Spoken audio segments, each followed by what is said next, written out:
All right, let's get right into it. Today, we're digging into a video transcript that claims there's a serious, growing divide between senior military leaders and the administration during a hypothetical war with Iran. The source material we're looking at really paints a picture of chaos, controversy, and a pretty major backlash coming from a place you might not expect. So let's just jump in with what is easily the most explosive line from the source material. And just to be clear, this isn't some soundbite from a political ad. This is a direct quote pulled from the transcript we're analyzing. And the source makes a really big deal about who is making this accusation. See, this isn't coming from a cable news pundit or, a political opponent. This critique is being leveled by a career military officer, and it's aimed right at the Secretary of Defense. So, what on earth could make a retired major general use language as strong as potential war criminal? Well, the source material attempts to lay out a very clear case from his point of view. According to the transcript, the general's critique is kind of twofold. First, he makes it personal, right? He calls the Secretary of Defense a disgraced major who is supposedly kicked out of the National Guard. But then, and this is the important part, he makes it professional. He argues that the Secretary's policies are actually putting American service members in danger by pushing them away from established military conduct. Okay, so let's shift gears and look at the specific rhetoric and policy changes the source points to. This is where all that criticism starts to feel a lot more concrete. The source describes what it calls a fundamental shift in how combat is approached. So on the left, you've got your traditional rules of engagement, which are designed to work within international law and, keep civilian harm to a minimum.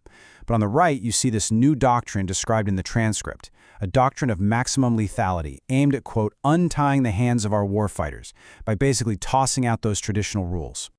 And to back this idea up, the transcript highlights a very specific policy action that points to something called the Civilian Protection Center, a Pentagon office created with bipartisan support for one job and one job only, to help prevent civilian deaths. And this is a perfect illustration of this source's argument. The transcript alleges that this office was deliberately gutted. Staffing was slashed, its budget was never implemented, and this move is presented as real, tangible proof that the administration was actively deprioritizing the protection of civilians. So what were the real-world consequences of these policy decisions, at least according to the source? Well, the transcript tries to connect these shifts directly to some absolutely devastating events on the battlefield. The video describes a really tragic incident, an airstrike on a school in Iran that reportedly killed hundreds of civilians, and that included children. The source even calls it one of the worst losses of civilian life at American hands in decades. Now, after this happened, the transcript claims the president tried to muddy the waters about who was really responsible. But the source argues, look, since only the U.S. and a few allies who weren't involved operate Tomahawk missiles in that region, the evidence really only points in one direction. The source also points to what it calls a massive intelligence failure. After the U.S. kicked off its Epic Fury operation, Iran hit back, striking multiple neighboring countries. And the crucial part here is the reaction from U.S. officials, who are quoted as saying, "Nobody expected that." The transcript uses this to argue that the leadership was just completely unprepared for how big and how broad Iran's response would be. So beyond the battlefield, the source also paints this picture of a really chaotic and contradictory story coming from the administration itself. And this slide really captures that sense of whiplash. The source just rattles off this list of contradictions about everything from the war's timeline to its ultimate goals. The argument here is pretty simple. The administration couldn't even keep its own story straight.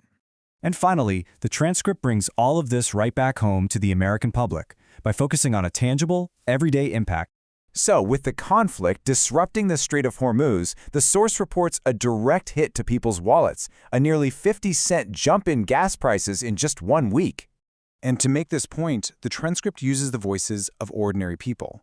Here, you have someone talking about spending over $300 a month just on gas, which really highlights the financial strain.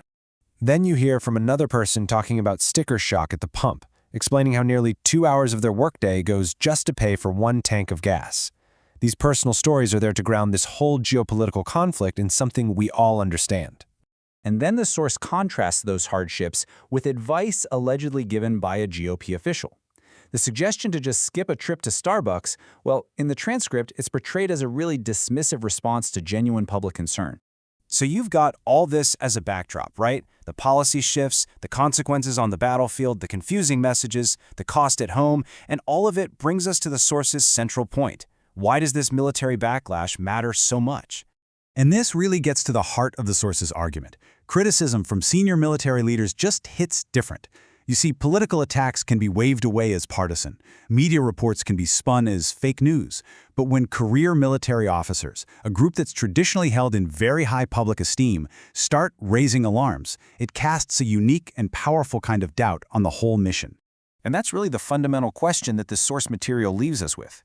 It presents a scenario that forces us all to think about a really complicated issue. What happens when the very institution that's tasked with fighting a nation's wars feels that its orders from civilian leadership are at odds with its own codes, its ethics, and its understanding of reality on the ground? It's a question with no easy answers.